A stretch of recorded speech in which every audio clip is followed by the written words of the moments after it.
Hi, welcome to my Jajo toy review of this week, where we'll be looking at the Cobra Emperor Serpentor. But before we get to Serpentor, let's do our usual weekly shout-outs. First to Back to the Media, which is located on 41 South Loudoun Street on the Walking Mall, where you can reach them on Twitter, Instagram, and Facebook at Back to the Media. You email them at backtothemedia@gmail.com. where you get video games, records, toys, comics, DVDs, Blu-rays, cassettes, and VHSs. And their website is at www.backtothemedia.com. And while you're in the neighborhood, go down to the other side of the splash pad and see Time Travelers, Toys, and Collectibles at 115 South Loudoun Street in Winchester, Virginia, on the Walking Mall, where you could buy and sell comics, toys, and collectibles there. And when you go in, see Charles and tell him I sent you. So let's take a look at Serpentor's file card. It says Cobra Emperor, codename Serpentor. I don't know why it has codename on there, because Serpentor is his actual name. And his file card reads, a secret cabal of Cobra scientists under the direction of the Interrogator, which we find out is actually Dr. Mindbender, and Destro comb the tombs, sarcophagi, and relics of the great deposits of history to find cells with DNA traces. From these long-dead genetic blueprints, they produced a composite clone with the military genius of Napoleon, the ruthlessness of Julius Caesar, the daring of Hannibal, and the facial acumen of Attila the Hun. The ultimate Cobra Emperor, a master of political intrigue and a brilliant tactician. He is capable of wresting power from Cobra Commander. Fortunately for the G.I. Joe team, the Cobra Emperor's own ambitions were not taken into consideration by his creators. And there's the quote here: his eyes seen the legions of Rome trample the Gauls and Nervii into the dust. His hand lifted the horsehair baton that signaled the first charge of the Carthaginian armored elephant phalanx.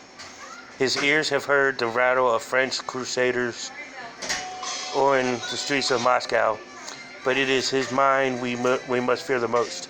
The thoughts of the Cobra Emperor have not drifted from global conquest since the reign of King Solomon.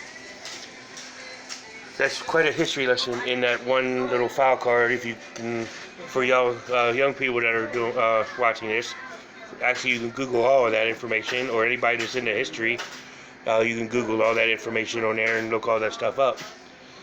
And so let's start looking at his accessories. First, he comes with this figure stand, which all the modern era Joe figures come with. Upraised Cobra logo on top. Codename Serpentor on the front.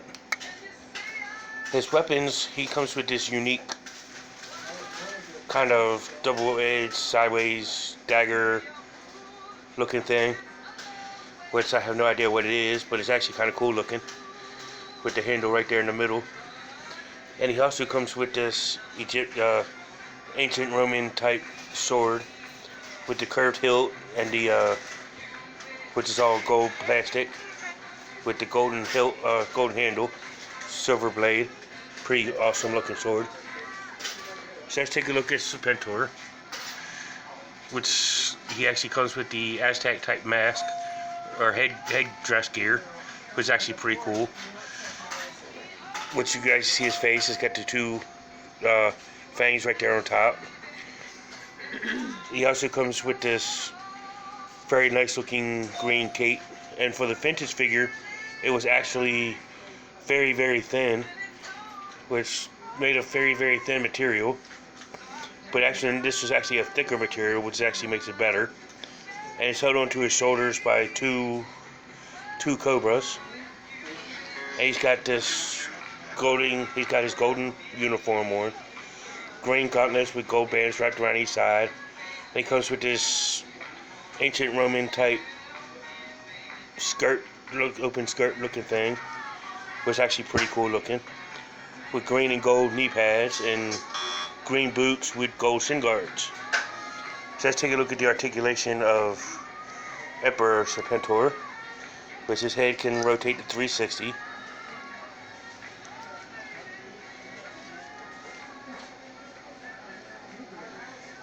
His arm can pretty much lift all the way up.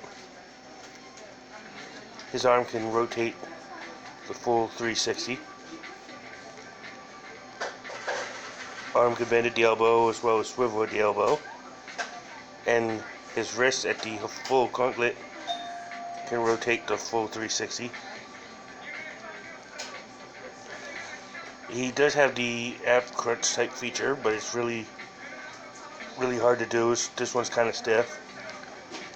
His legs can spread, but it's kind of all the way with the typical T-hook, but it's kind of hindered with the skirt thing, which is removable, by the way. His leg can't really go straight up like the other ones do, but it's pretty good motion. Very little, very restricted. And he does come with the double knee joint. He can bend at the ankle, as well as rotate at the ankle, a full 360. So let's take a look at Emperor Serpentor all set up in battle mode. And here's Serpentor in battle gear.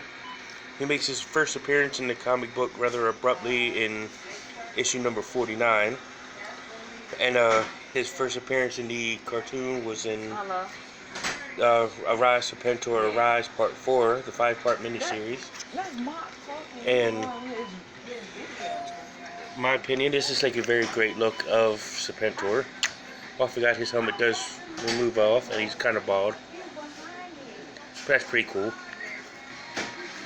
And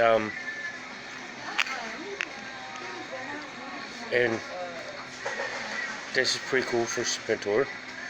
But this is a very cool figure. I would do this one as a top tier figure. The only difference is this one does not come with the back head growl as the vintage does, which is the only down point. But other than that, everything else actually looks better for him than his original, the vintage version. And so to watch the vintage videos, you can watch Forum BX257 as well as Hooded Cobra Commander 788, and you can watch other updated videos on Serpentor through other channels. And I highly suggest you watch all of them. And tune in next week as we go in and review Night Missions Falcon, which actually I'm not going to do that video next week. I'm actually going to do that video next, because I might be down and out after dental surgery, because they had to postpone it till Tuesday of next week. So I'm just going to do Falcon ahead of time. So tune in once I do Falcon here later on this afternoon. So y'all have a good evening, and see y'all next time.